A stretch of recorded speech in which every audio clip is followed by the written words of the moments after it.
Today we're going to steal Stevie Ray Vaughan's tone. Things you'll need: a Stratocaster with heavy strings tuned to E flat. For pedals, everybody knows that Stevie used an Ibanez Tube Screamer. For this example, we'll use a Digitech Bad Monkey. Also, we'll use a TC Electronic Mimiq doubler. Next, amplifiers. This is the most important aspect of Stevie's tone. Stevie's early tone is centered around two amplifiers in particular: a Marshall Club and Country, which was more or less a Fender Twin, loud and clean, and a Fender Vibreverb with a 15-inch speaker fully cranked for overdrive. He played them in series set roughly to the same volume. You can hear the difference between the two in this section of Texas Flood.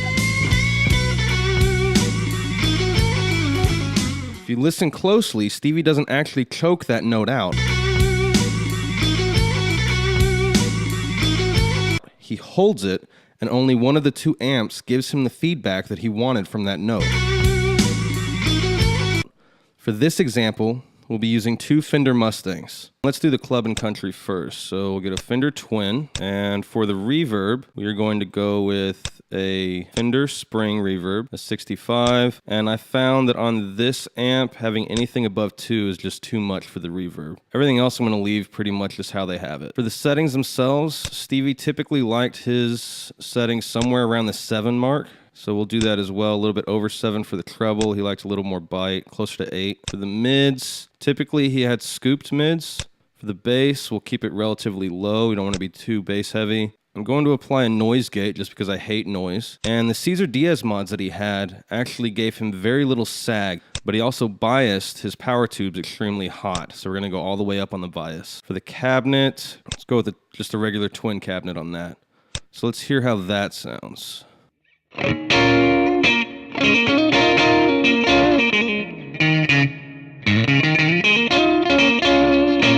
Alright, so that sounds pretty good.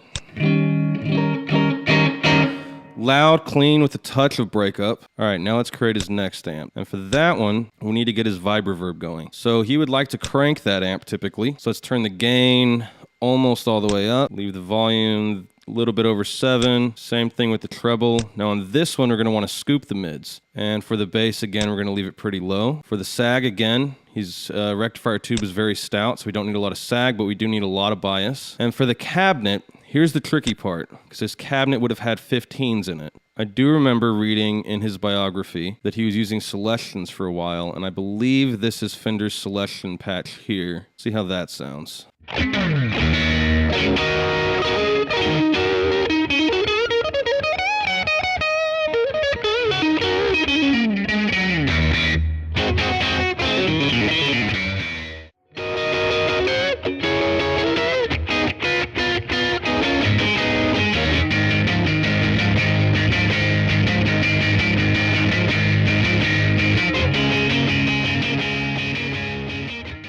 Here is what they sound like together.